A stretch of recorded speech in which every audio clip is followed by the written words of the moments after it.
What is the Gaduino mod? What is it capable of? In which machines you can implement? Is it too complicated and an off-the-shelf machine is better?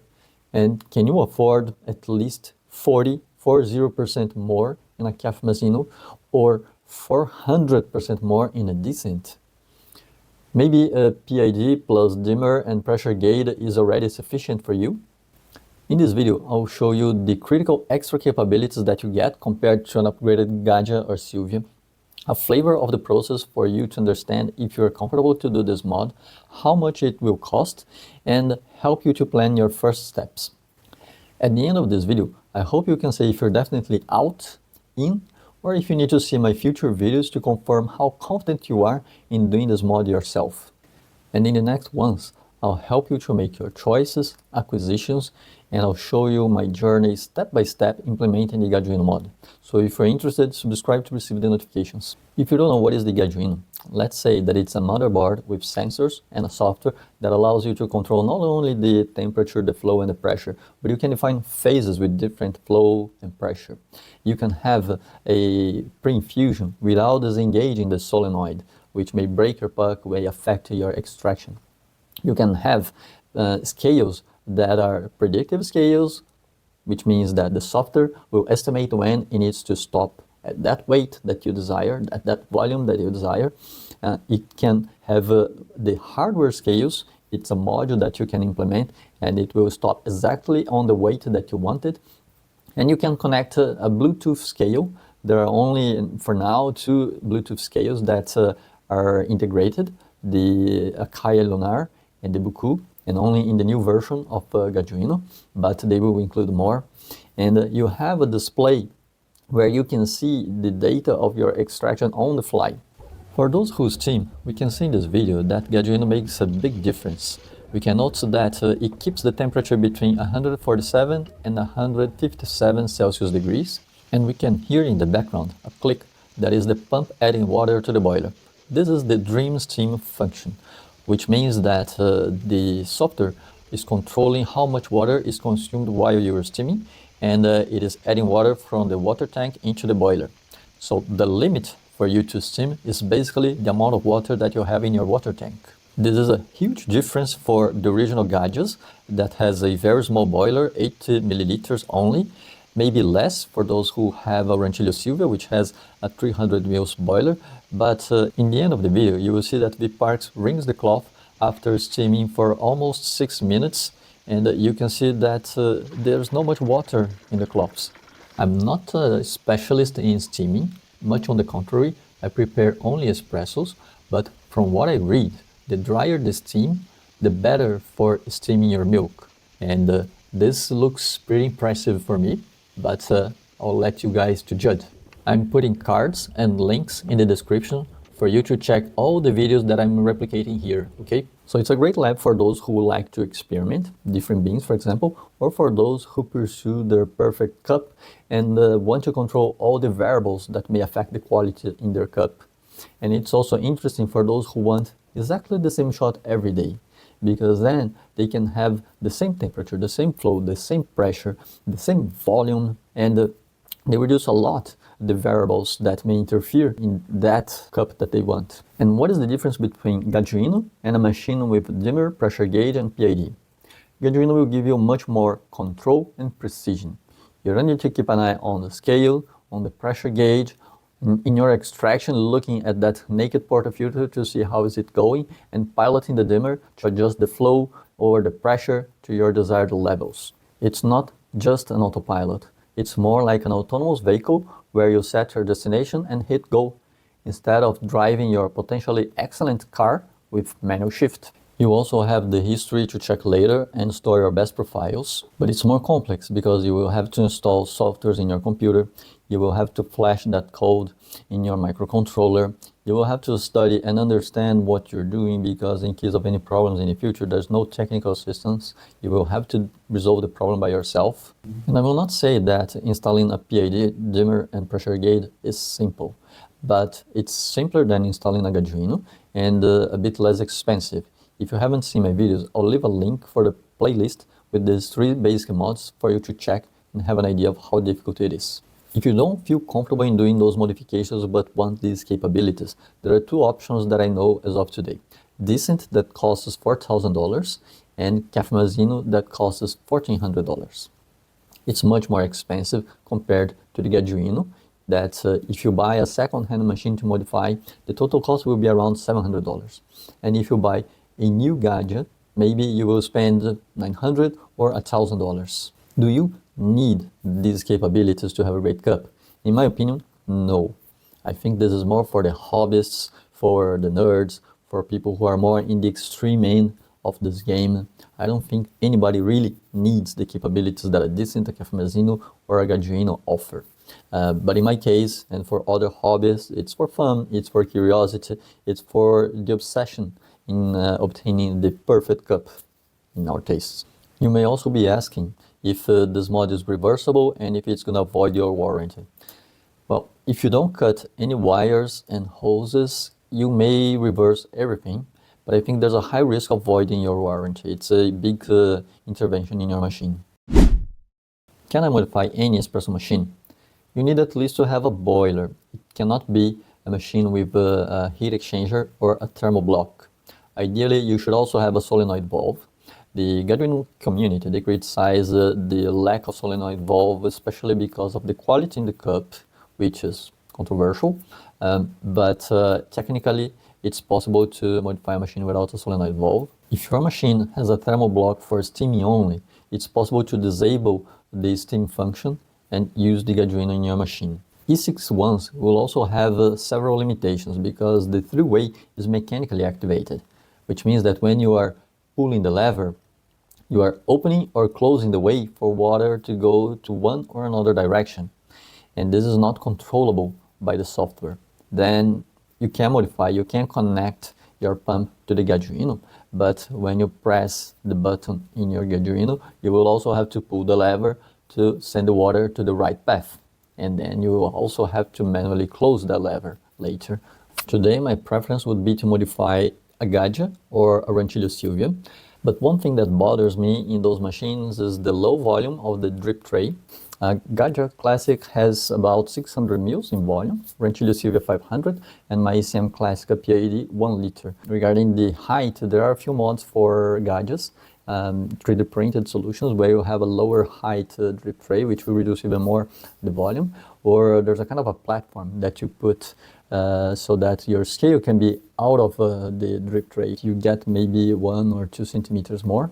But I still think that those are the two best options that we have today to modify. They have much more documentation available, much more people who modify those machines, and it was designed for Gadgets. But in the future, I may try to adapt a better machine to see if I can get the best of the worlds, like a higher volume in my drip tray, higher height, but it's still the same controls that I have with a Gajuino, but without paying $4,000 for a decent. What if I had to choose between a Silvia or a Gadget? Which one I would modify? Well, the Gajuino was designed for Gadgets, so it tends to be easier to modify a Gajuino, but I don't know if a Silvia will perform better or not. There's a lot of documentation available. There's a section on Discord only about modifying Silvias, but I'll be doing both and I'll compare. You will be able to see what you like most and which Gadget you should buy. If you're buying second-hand, you need to be aware that between 1991 and 2018 in the US, there wasn't grounding in those machines, and you have to add for your protection. Between 2018 and 2019, Gadget released some machines without the solenoid valve, and then we have the problems that we already discussed. It's one model specifically.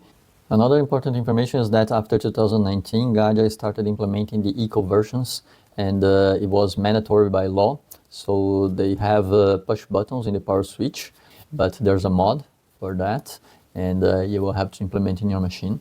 Silvia did the same. I think they started in 2016, if I'm not wrong.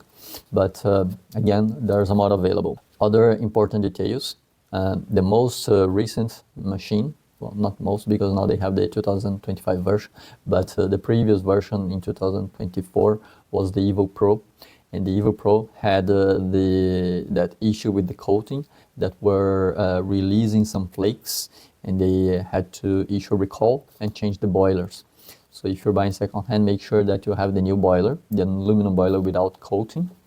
Or if you're buying new, they stopped manufacturing the boilers with this coating. Now it's aluminum, but there may be some old machines in stock, and you may want to check if you have the new boiler or not in that machine. Another detail regarding the Evo Pro is that in the US it was released with a 9-bar OPV, but for the Gaduino mod you need 10 to 12 bar. You can change that spring, or you can add some washers to get the extra tension needed to achieve the 10 or 12 bar. So it's nothing so difficult, but it's another step in your modification. And in the end of last year, they started selling the E24 version, which is a brass boiler with a higher volume and better temperature stability. It looks like it's compatible with the current versions of Gaduino, but I haven't seen anyone who has implemented so far. Finally, you will have to decide if you want to go through the PCB route or the Lego route. What is the difference between the two?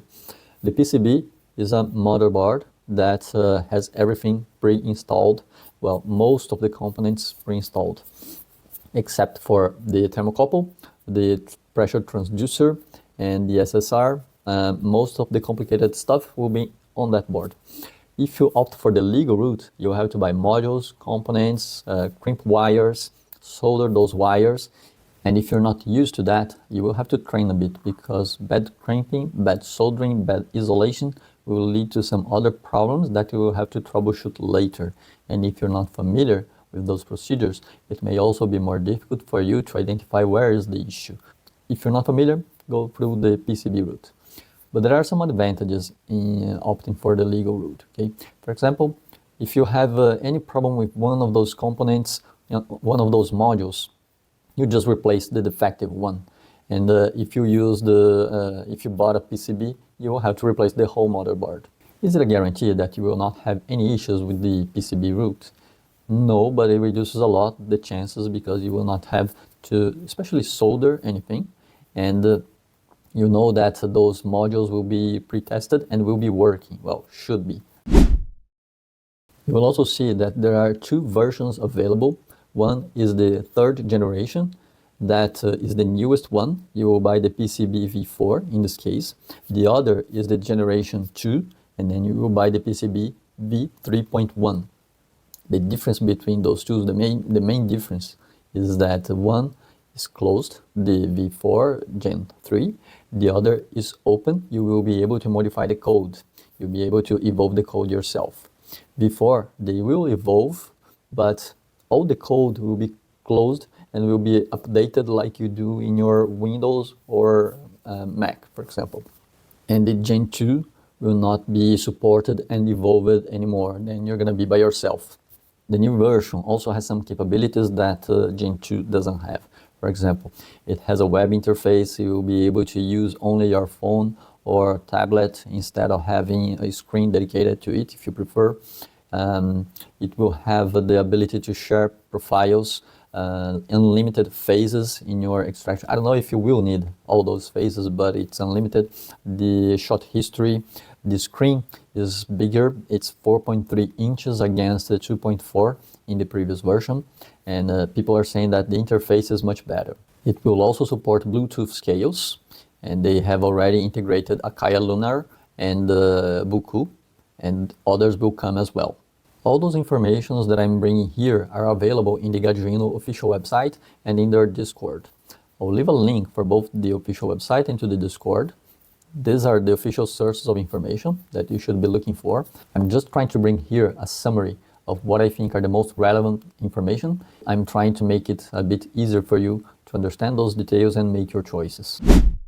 In terms of logistics and costs, you will only be able to buy the PCB from two approved suppliers. One is Peak Coffee, that is based in Hong Kong. The other is DIY EFI, that is based in the UK. If you're buying components for the Lego route, you can buy from AliExpress. And in the Gaduino website, you'll have a list of all the components that you need with links for the stores that sell that component that they selected.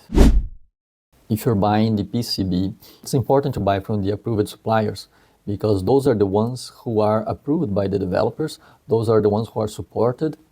And if you buy from the other companies or people who are selling improved or easier kits, well, first, it's not officially approved. Second, it's not supported. And third, it's not very well seen by the community. And if you need some help, they may not dedicate their time to help you. The 3D printed models are available from two suppliers, one in the US, another in the Netherlands, but the models are open, they are available on printables, and you can have someone printing for you in your country. So if you already decided that you're doing the Arduino mod, you can go to the websites and start buying your components or the PCB. But in my next video, I'm gonna detail a bit more the acquisition and how you will make the installations. And if you're not yet confident that you can do this modification, wait for my next video, because I'm also going to detail the installation process, and then you will be able to see how difficult it is to make it, and maybe then you will decide to make the modification. Okay? Thanks for watching, and see you in the next video.